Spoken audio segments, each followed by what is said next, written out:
बिस्मिल्लाहिर्रहमानिर्रहीम, अस्सलाम वालेकुम। कैसे हैं आप लोग देख रहे हैं मेरा YouTube channel SR trading club. आज का हमारा टॉपिक है गोल्ड के एनालिसिस। इंशाल्लाह गोल्ड के कंप्लीट एनालिसिस करेंगे।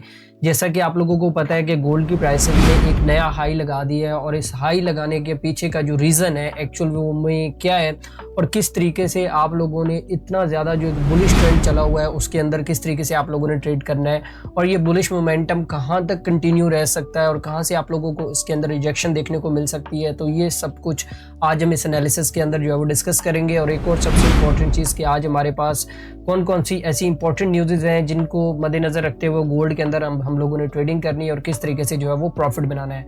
तो बिल्कुल भी देर नहीं करते हैं, सबसे पहले देख लेते हैं फंडामेंटल न्यूज़ को कि आज हमारे पास ऐसी कौन कौन सी फंडामेंटल इंपॉर्टेंट न्यूज़ हैं जो मार्केट को बहुत ज़्यादा वोलेटाइल कर सकती हैं।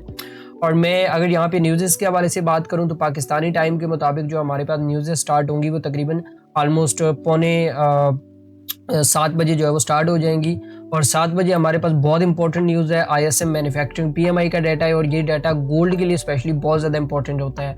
और अगर डाटा के फोरकास्ट के हवाले से बात करें तो डाटा का फोरकास्ट ओवरऑल जो है ये पॉजिटिव बता रहे हैं। सो मे बी पॉसिबल है कि डाटा इस दफ़ा पॉजिटिव आ सकता है क्योंकि आगे एनएफपी की रिपोर्ट्स भी हैं, उसके बाद एडीपी की रिपोर्ट्स भी हैं। तो सो मे बी पॉसिबल है कि मंथ में जो फर्स्ट डाटाज होते हैं वो मोस्टली पॉजिटिव ही होते हैं। तो यहाँ पे आप लोगों को ये डाटा पॉजिटिव देखने को मिल सकता है। अच्छा, उसके बाद हमारे पास सबसे इंपॉर्टेंट जो इवेंट रहेगा आज के दिन का वो ये रहेगा प्रेसिडेंट ट्रंप की स्पीच। अब ये क्यों इतनी ज़्यादा इंपॉर्टेंट रहेगी उसकी रीज़न मैं भी वो भी आपको बताता हूँ कि क्यों गोल्ड की प्राइसेस जो है वो इतनी ज़्यादा हाई साइड पे जो है वो गई हैं। उसकी सबसे बड़ी रीज़न ये थी कि आप लोगों को पता होगा कि टैरिफ की वजह से मार्केट के अंदर बहुत ज़्यादा वोलेटिलिटी फैक्टर रहा है कुछ लास्ट मंथ के अंदर। और उन्होंने क्या किया कि यूएस की गवर्नमेंट ने जो मतलब कि जो प्रीवियस जो लोग थे, जैसे हमारे पास अपोजिशंस के लोग होते थे, उन्होंने कहा जी इसका जो टैरिफ है वो गैर कानूनी हरकत है जिसकी वजह से प्राइस मतलब गोल्ड की मार्केट इवन स्टॉक्स मार्केट के अंदर काफ़ी ज़्यादा मतलब कि लोगों का नुकसान हुआ है। तो उन्होंने वो फैसला जो है वो अदालत में अपनी जूरी के पास लेके गए हैं। और उसके बाद जो मेजर जो फैसला आया है कल की और परसों की डेट के अंदर जो चीज़ें सामने निकल के आई हैं तो वो ये था कि ट्रंप के खिलाफ जो है वो उन्होंने फैसला दे दिया कि भाई हाँ ये जो टैरिफ है ये गैर कानूनी है और इसको ख़त्म किया जाए आने वाले 15 to 16 डेज़ के अंदर और तमाम चीज़ें जैसे पहले चल रही थी नॉर्मली चलती रहे। अब ये चीज़ वो थी कि जो डोनाल्ड ट्रंप था वो डॉलर के अंदर इन्वेस्टमेंट लेके आना चाहता था, इसलिए वो ज़्यादा से ज़्यादा मुल्कों के ऊपर टैरिफ लगा रहा था ताकि डॉलर को जितना भी टैक्स मिल सकता है उस टैक्स से जो है वो डॉलर को स्ट्रॉन्ग किया जाए। लेकिन अभी क्या गेम हो गई है कि अभी जो सबसे इंपॉर्टेंट चीज़ हमारे लिए ये थी कि एक तो वो खबर आ गई कि भाई टैरिफ की जो रिपोर्ट है वो भी ट्रंप के खिलाफ है। दूसरी चीज़ ये हुई कि जब इन्होंने फेड को हटाने की बात की कि भाई हम लोग फेड को जो है वो हटा रहे हैं तो उन्होंने भी यही बात की कि ये फैसला आप नहीं कर सकते हैं, ये फैसला उनका स्टेट बैंक करेगा कि किस टाइम की ऊपर उसकी मुदत पूरी होगी। और लास्ट टाइम जब फेड को आप लोगों ने देखा होगा कि उसको प्रेशराइज किया गया कुछ न्यूज़ के अंदर आप लोगों को देखा भी होगा आप लोगों ने कि वहाँ पर उसको प्रेशराइज जब किया गया तो वहाँ पे उसने कहा कि मैं जितने भी इंटरेस्ट रेट वगैरह मुल्क कट कर रहे हैं तो वो भी अपने डाटा बेस के ऊपर कट कर रहे हैं और मैं भी इंशाल्लाह अपने डाटा बेस के ऊपर ही कट करूँगा। मैं किसी के कहने के ऊपर इंटरेस्ट रेट कट नहीं करूँगा, वो पॉलिसीज़ के मुताबिक ही काम करेंगे। तो इस बात से ये चीज़ सामने निकल के आती है कि इंटरेस्ट रेट कट तो होंगे लेकिन ये है कि वो थोड़े लेट होंगे, तो जिसकी वजह से डॉलर के अंदर आप लोगों को एक गिरावट जो है वो देखने को मिली है और गोल्ड आपको अप साइड पे देखने को मूव मिला था। ठीक है, और मैंने वीकली वीडियो के अंदर आप लोगों को बताया था कि ये जो गेम होती है जो स्पेशली जो स्पाइक्स लगती हैं या ऑल टाइम हाइज लगते हैं या ऑल टाइम लोज लगते हैं तो मोस्टली ये हॉलीडेज़ वाले दिन ही होते हैं क्योंकि वहाँ पे हम फोरकास्ट कर रहे होते हैं कि भाई कुछ भी नहीं होना, बैंक हॉलीडे है, मार्केट रेंज करेगा लेकिन उसी दिन आपको गेम डल जाती है। ठीक है, अच्छा सबसे इंपॉर्टेंट चीज़ ये है कि अब हम लोगों ने जो है वो ट्रेड करनी किस तरीके से है। तो देर नहीं करते हैं, सबसे पहले देख लेते हैं अपने टेक्निकल चार्ट को कि गोल्ड आज हमें क्या ट्रेड सेटअप दे रहा है। अच्छा, यहाँ पे मैं ना थोड़ा सा मंथली को डेली को आज एक्सप्लेन करूँगा और डेली को एक्सप्लेन करके आपको ट्रेड सेटअप बताऊंगा कि आप लोगों को एक्चुअल में जो ट्रेड सेटअप है वो मिल कहाँ से रहा है। अब एक चीज़ अगर आप लोग यहाँ पे नोटिस करें ना, डेली के अंदर मैंने आप लोगों को बड़े इंपॉर्टेंट लेवल्स वीकली वीडियो के अंदर भी बताए थे कि एक तो ये वाला लेवल था हमारे पास, बड़ा इंपॉर्टेंट लेवल था, और दूसरा लेवल ये वाला था जहाँ से प्राइस की रिजेक्शन मूव जो है वो हम देख रहे थे कि यहाँ से प्राइस जो है वो रिजेक्ट होकर नीचे आ सकती है, लेकिन उसका ब्रेकआउट हुआ।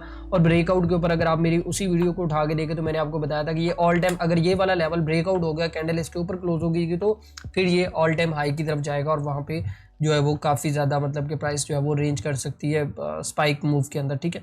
तो ये चीज़ तो हमें क्लियर होगी। अब मेन चीज़ ये है कि हम लोगों को ट्रेड करना कैसे है। अब एक चीज़ हमें समझ आ गया कि जो ट्रेंड है ना वो बुलिश साइड पे शिफ्ट हो गया। अगर हम लोग यहाँ पे बात करें ना ट्रेंड के हवाले से, ये पूरा का पूरा एक बुलिश ट्रेंड है, ठीक है। आपने करना क्या होता है कि ये वाला जो लो होता है, जैसे हमारे पास ये वाला जो लो है, इस लो से लेके यहाँ से हम लोगों ने क्या करना है कि इस लो से हम लोगों ने इस हाई को मार्क कर लेना है। अब ये चीज़ आपने मेरी बड़ी गौर से समझनी है, क्योंकि ये आपको ट्रेंड के हवाले से भी बताएगी और इन फ्यूचर आप जिस टाइम फ्रेम में भी स्ट्रेटेजी को यूज़ करेंगे तो वो आप लोगों को बहुत ज़्यादा बेनिफिट देगी। अब हम लोगों ने क्या करना है कि यहाँ पे फिबोनाची रिट्रेसमेंट टूल होता है, ठीक है। आपने उसको यहाँ से लेके यहाँ तक के लिए जो है वो आप लोगों ने लगा लेना है और आप लोगों ने देखना है कि आपके पास जो 50-61 का जो लेवल है वो आपके पास कहाँ निकल के आ रहा है। अच्छा, मैं इसका कलर जो है वो थोड़ा तब्दील कर देता हूँ ताकि आप लोगों को जो चीज़ें हैं थोड़ी वाज़ेह हो जाएं, ठीक है। तो और यहाँ पे हम लोग 50-61 हम लोगों ने मार्क कर लिया, ठीक है। अब हम लोगों ने क्या करना है कि यहाँ पे उसका एक जोन बना लेना है। 50-61 हमारे पास कहाँ निकल के आ रहा है, तो यहाँ पे अगर हम लोग देखें तो हमारे पास एग्जैक्टली ये वही लेवल है। अब हम लोग फेबो को डिलीट कर लेते हैं यहाँ पे। अब मैं यहाँ पे ना आपको एक बड़े मज़ेदार किस्म की एक चीज़ बताता हूँ, ठीक है। ये हमारे पास एक सपोर्ट एरिया हो गया, मैं यहाँ पे लिख भी देता हूँ यहाँ पे इसको। ये हमारे पास एक सपोर्ट है और ये अब तक की हम लोग इसको रेजिस्टेंस भी कंसिडर कर सकते हैं, क्योंकि ऑल टाइम हाई को टच करके प्राइस नीचे आ रही है तो मे बी रिजेक्शन है वहाँ पे, ठीक है।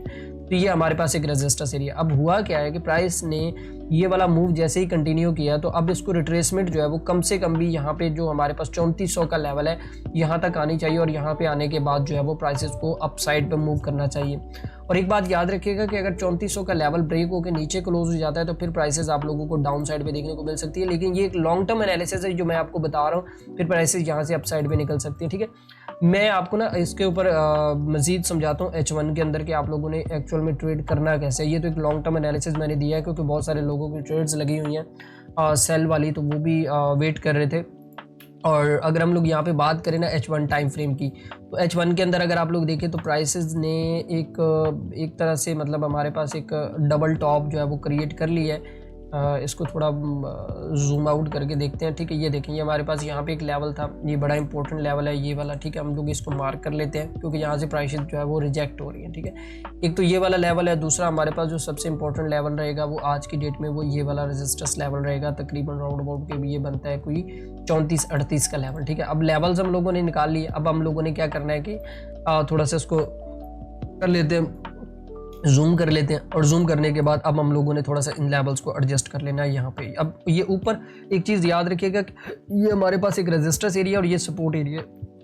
अब ये दो लेवल्स ऐसे हैं जिन्होंने डिसाइड करना है कि मार्केट ने एक्चुअल में करना क्या है। अब किस तरीके से डिसाइड करना है वो भी मैं आप लोगों को बता देता हूँ। यहाँ पे हमारे पास ये एक रेजिस्टेंस एरिया है और एक मिनट में इसको यहाँ पे ना मार्क कर देता हूँ आपको, ताकि आप लोगों को, अगर आप लोगों ने, ये हमारे पास एक सपोर्ट एरिया है और ये हमारे पास एक रेजिस्टेंस एरिया। अब मैं इसको मार्क इसलिए कर रहा हूँ ताकि आप लोग अगर स्क्रीनशॉट भी लेते हैं तो आप लोगों को कोई परेशानी ना हो, ठीक है। तो ये हमारे पास एक रेजिस्टेंस हो गया और यहाँ पे ये हमारे पास एक सपोर्ट का एरिया हो गया, ठीक है। अब हमें लेवल्स जो है वो पता चल गए, लेकिन इस बीच में हमारे पास एक मिड का लेवल भी। आप छोटे टाइम फ्रेम में मत जाइएगा, मैं आपको मजीद कह रहा हूँ कि आपने आज M15 को नहीं देखना है।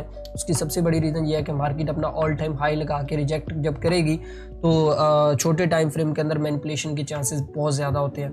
तो अगर बात करें ना आज के ट्रेड सेटअप के हवाले से, तो एक ये वाला लेवल भी है मिड के अंदर। ये वाला लेवल काफ़ी ज़्यादा इंपॉर्टेंट रहेगा आज की डेट के अंदर, क्योंकि अगर प्राइस यहाँ पे इस एरिया से रिजेक्ट होती है तो ये हमारे पास जो पहला लेवल निकल के आएगा वो यही लेवल होगा जो कि हमारे पास एक अच्छी सपोर्ट भी क्रिएट कर सकता है। अब हम लोगों को ट्रेड करना किस तरीके से है, सबसे इंपॉर्टेंट चीज़ ये है, अगर आप लोग यहाँ पे प्राइस का बिहेवियर चेक करें ना और प्राइस जो है वो अपनी मोमेंटम के साथ जा रही हो, यहाँ पे सस्टेन करने के बाद अगर आप लोग देखें तो यहाँ पे प्राइस ने एक अपना ऑल टाइम हाई जो है वो लगाया है और उसके बाद दोबारा प्राइस यहाँ पे डाउन साइड पे आ रही है। अब क्या हो सकता है कि एक सिनेरियो तो ये है कि गोल्ड की प्राइसेस इस लेवल के ऊपर आपको काफ़ी टाइम के लिए, तकरीबन 3 से 4 घंटे के लिए सस्टेन करने को देखने को मिल सकती हैं, जो हमारे पास 3470 का लेवल है। और यहाँ से दोबारा प्राइस जो है वो अपना एक न्यू हाई जो है वो कंटिन्यू कर सकती है कुछ इस तरीके से। और एक बात याद रखिएगा कि अगर हमारे पास 3470 ब्रेक होता है और 3470 ब्रेक होने के बाद प्राइस यहाँ पे आके सस्टेन करती हैं जो हमारे पास 3441 का लेवल है और यहाँ पे सस्टेन करने के बाद मार्केट जो है वो यहाँ पे ऊपर निकल जाता है, तकरीबन 3470 के ऊपर जाके क्लोजिंग देता है, क्योंकि मूव इस तरह का है, कैंडल्स आपको इस तरह की देखने को मिलेंगी आज इस वीक के अंदर, क्योंकि एनएफपी भी है, एडीपी भी है, तो सारी चीज़ें आपने मद्देनजर रखनी है, ठीक है। तो प्राइसेस यहाँ पे आप लोगों को कुछ इस तरीके से देखने को मिल सकती है। अगर आप लोगों ने इसको सेल वाली साइड पे देखना है तो मेरा मशवरा यही रहेगा कि इसको प्रॉपर जो है वो तकरीबन ऑलमोस्ट आप ऐसे कि 3441 जो है वो ब्रेक होने दें, तो फिर उसके बाद आप लोगों को प्राइसेस जो है वो डाउन साइड पे देखने को मिल सकती हैं। कहाँ तक देखने को मिल सकती हैं, तो वो फिर आपको तकरीबन जो मैंने आपको बताया ना लेवल डेली के अंदर जो 3450 का